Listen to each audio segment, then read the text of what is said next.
ട്രിവാൻഡ്രത്തുനിന്ന് ബാംഗ്ലൂർക്കുള്ള എൻ്റെ ട്രെയിൻ ജേർണിയിൽ ഞാൻ എന്തൊക്കെ കഴിച്ചെന്ന് അറിയണോ? കൊണ്ടുവരുന്നത് നല്ല ചിക്കൻ പോപ്കോണും 2 ചിക്കൻ റാപ്പുമാണ്. കായംകുളം സ്റ്റേഷനിലോട്ടാണ് നമ്മളത് ഓർഡർ ചെയ്തത്. കൊച്ചുവേളിയിൽ നിന്ന് കയറിയപ്പോൾ തന്നെ ഒരു ലേസ് കാലിയാക്കി അപ്പം തന്നെ വിശപ്പിൻ്റെ വിളി വരാൻ തുടങ്ങി.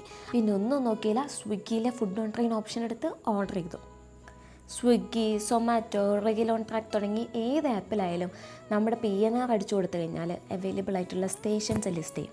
അവിടേക്ക് നമുക്ക് ഇഷ്ടമുള്ള ഫുഡ് ഓർഡർ ചെയ്യാൻ പറ്റും. അങ്ങനെ കുറച്ചേരം റെസ്റ്റ് എടുക്കാമെന്ന് വിചാരിച്ചപ്പോഴധികം സ്നാക്ക് ബോക്സ് പോകുന്നു. പിന്നെ ഒരു കേക്ക് മേടിച്ച് കഴിച്ചു. അങ്ങനെ പെട്ടെന്ന് തന്നെ എറണാകുളത്ത് നിന്ന് നമ്മൾ ഓർഡർ ചെയ്തത് അൾട്ടാസയിലെ കിടിലൻ ഷവർമയും ഇഫ്താറിലെ നല്ല കഫ്സയായിരുന്നു. കഫ്സ കുറച്ച് ചൂടും കൂടി ഉണ്ടായിരുന്നെങ്കിൽ കിടിലനായെന്ന് തോന്നി. ഇനി അടുത്തത് ഷവർമ ട്രൈ ചെയ്യാം. അൾട്ടാസയിലെ ഷവർമ ഒരു രക്ഷയുമില്ല, എനിക്കങ്ങ് ഭയങ്കരമായിട്ട് ഇഷ്ടപ്പെട്ടു. ഇനി ഇരുന്ന മൊത്തം ട്രിപ്പിൻ്റെ കാശ് ഫുഡ് അടിച്ച് തീർക്കുന്ന ഉറപ്പായതുകൊണ്ട് ഞങ്ങൾ പെട്ടെന്ന് കയറി കിടന്നുറങ്ങി. അപ്പം അത്രയേ ഉള്ളൂ. ടാറ്റാ.